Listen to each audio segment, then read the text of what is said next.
নমস্কার, শুভ বিজয়া। আজকে আমি বানাবো কাস্টার্ড পুডিং।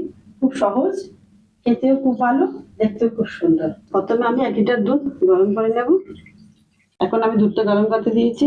এখন এর মধ্যে ঢেলে দেবো এলাচি পাউডার আর 10টা কেশর। এখন আমি ভালো করে মিশিয়ে নেব। এখন আমি এর মধ্যে ঢেলে দেবো 3-4 চামচ চিনি।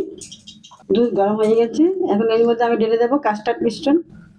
ভালো করে মিশিয়ে নেব, ঘন হওয়ার পর্যন্ত অপেক্ষা করবো। কাস্টার্ড আমার ঘন হয়ে গেছে। এখন আমি ঝোলটা বন্ধ করে দেবো। একটা বড়ের মধ্যে ঠান্ডা ফ্রেশ ক্রিম আর মিল্ক মেড নিয়ে মিশ্রণ করে নেব।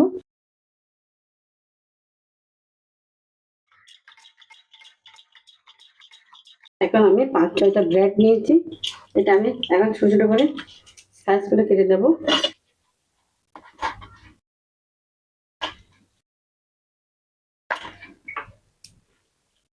এইভাবে ব্রেডের ব্রাউন অংশটা বাতিয়ে দিতে হবে। সুন্দর করে কেটে নেব।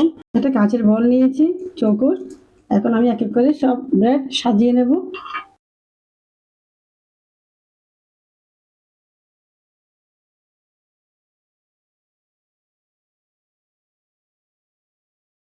ব্রেড আমার সাজানো হয়ে গেছে।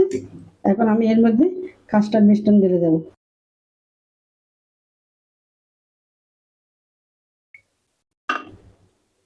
এখন আমি ঢেলে দেবো নারিকেল পাউডার।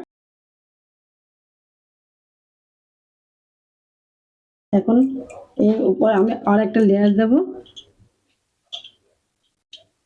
এক এক করে সব সাজাবো।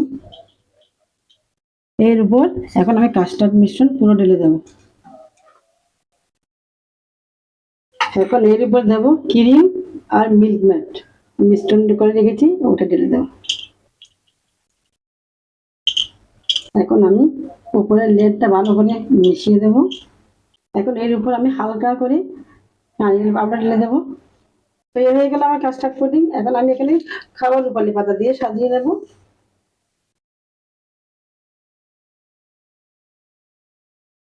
8-10টা বাদাম কেটে রেখেছি, একটা সুন্দর করে সাজিয়ে নেব। 8-10টা কেশর ঢেলে দেবো। এখন আমি ঠান্ডা হওয়ার জন্য 2 ঘন্টা ফ্রিজে রেখে দেবো। এভাবে বানিয়ে খেয়ে দেখবেন, খুব স্বাদ। এটা খেলে সন্তোষের কথা ভুলে যাবেন। 2 ঘন্টা হয়ে গেছে, আমার কাস্টার্ড পুডিং রেডি। এখন আমি পরিবেশন করবো।